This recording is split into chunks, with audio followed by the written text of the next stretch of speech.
On n'a pas besoin de personnes quand nous sommes réunis qui vous parlent en langue, mais quand elles sont seules en secret, elles sont incapables de tenir ne serait-ce que 30 minutes dans la présence de Dieu. Ça, c'est la façon de faire des pharisiens.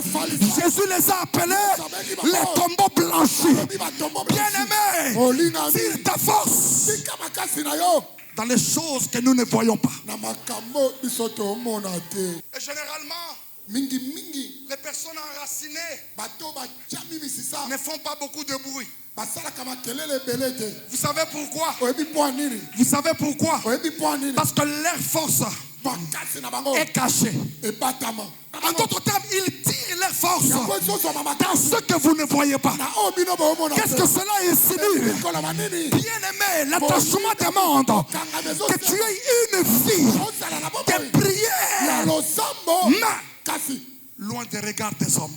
Une vie de prière intense, mais dans le secret. Une vie de sainteté intense, mais dans le secret. J'ai envie de dire à quelqu'un, écoute-moi, je sais qu'ici, tu es une sœur en Christ, tu es un frère en Christ, mais ça, moi, ça importe peu. Je voudrais me rassurer du frère en Christ que tu es, de la sœur en Christ que tu es, quand tu es seul dans le secret.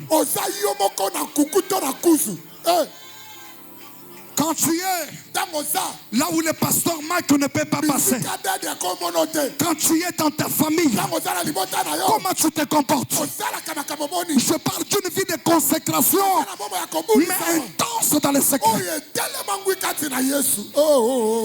Dis à ton voisin enraciné. Et vous savez, quand on est enraciné en Dieu. Est-ce que vous comprenez ça? Je vous ai dit, la plante tire sa force dans ce qui ne se voit pas. Il en était même avec toi. Ta force à toi, elle est cachée en Dieu.